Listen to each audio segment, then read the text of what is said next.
মা হাতি ও বাচ্চাকে খাবার খেতে দিয়ে একটু দূরে বসেছিলেন হাতির মাহুত। এমন সময় ট্রেনের হুইসেল, ভয়ে দৌড় দেয় বাচ্চা হাতি। তখনই ট্রেনে কাটা পড়ে সে। প্রত্যক্ষদর্শীরা জানান, হাতিটির পা ট্রেনের সিঁড়ির সঙ্গে আটকে যায়। এতে সেটিকে বেশ কিছু দূরে ট্রেনে নিয়ে যায়। বাচ্চাটি ট্রেনের সঙ্গে আটকে যাওয়ার পর মা হাতিও তাকে বাঁচানোর জন্য দৌড়াতে থাকে। ট্রেন থামার পর স্থানীয়দের সহযোগিতায় হাতিটি উদ্ধার করা হয়। এর কিছুক্ষণ পরই মারা যায় বাচ্চাটি। যখন ট্রেনের শব্দটা পাইছে তখন ওই রেল লাইনের ওপর উঠছে।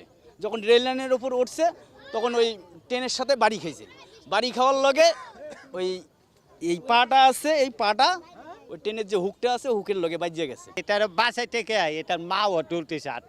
হাতিটা ছিল ওই মাথাত হেঁচাইয়া লিয়াইছে রেলগেটের মাথা। খুব অতিরিক্ত চিল্লি শুরু করে দিয়েছে। পরে গাড়ির সবাই হরাই দেওয়ার পরে এই হাতি বাঁধে এটার মধ্যে বাঁধে ওটা দিয়ে টাইনে সারানি হয়েছে ট্রেনের তো। রেল পুলিশ জানায়, ঘটনাটি বন বিভাগকে জানানো হয়েছে। তদন্ত করে নেওয়া হবে ব্যবস্থা।